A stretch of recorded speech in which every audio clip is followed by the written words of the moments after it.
Assalamualaikum warahmatullahi wabarakatuh.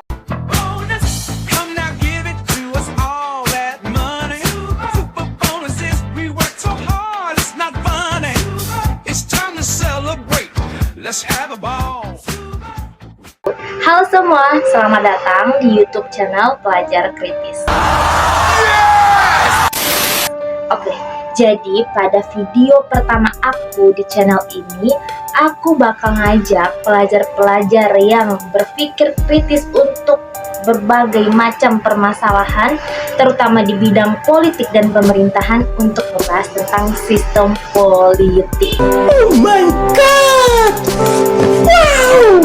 Alasan kenapa kita bakal ngebahas tentang politik itu supaya kita pelajar-pelajar anak-anak muda Indonesia akan lebih melek lagi tentang pemerintahan lewat belajar ilmu politik.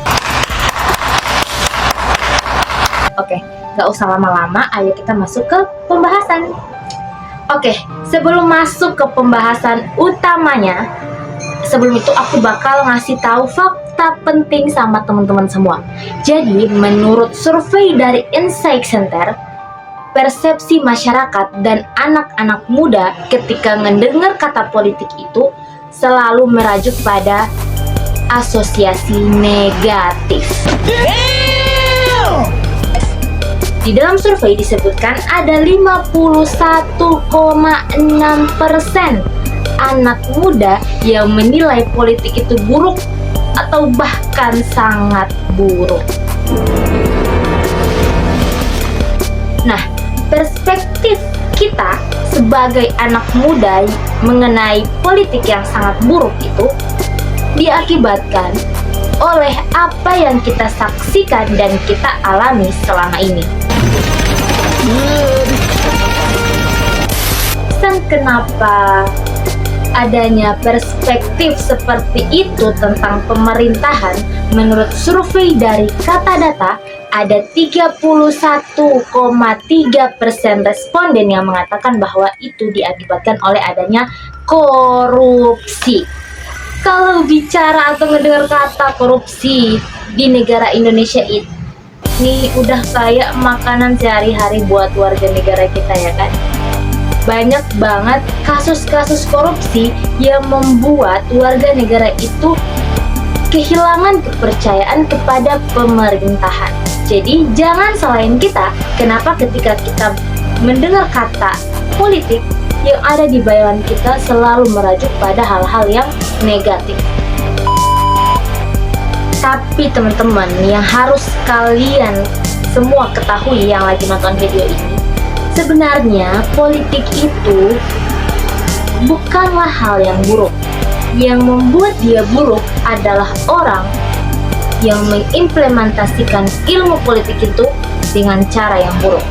Teman-teman semua di sini harus tahu bahwa politik itu merupakan ilmu untuk mendapatkan kekuasaan dan mempertahankannya demi tujuan umum atau tujuan bersama, bukan tujuan pribadi. Stop it. Get some. Tapi ketika ilmu politik itu diimplementasikan oleh orang-orang yang salah, politik bisa menjadi sangat buruk.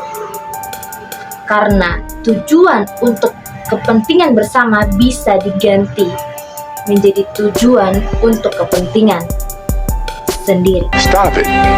Get some. Salah satu objek yang dikaji di dalam ilmu politik adalah lembaga politik itu sendiri. Dan pada video kali ini, itu yang akan aku bahas sama teman-teman semua. Oh my god! Wow! Nah, bicara tentang lembaga politik, kalian pasti sudah sering dengar tentang kata eksekutif, legislatif, dan juga yudikatif, kan? Tapi kalau semisal kalian yang lagi nonton belum tahu apa itu legislatif, apa itu yudikatif, dan apa itu eksekutif, bakal aku jelasin dulu. Nah, Jadi kekuasaan eksekutif, legislatif, dan juga yudikatif itu merupakan kekuasaan yang mandiri. Kenapa dikatakan kekuasaan yang mandiri? Karena sekarang pada saat ini Indonesia itu menggunakan sistem pemerintahan presidensial, yang dimana itu artinya tiga kekuasaan tadi yaitu legislatif, eksekutif, dan juga yudikatif itu mandiri satu sama lain.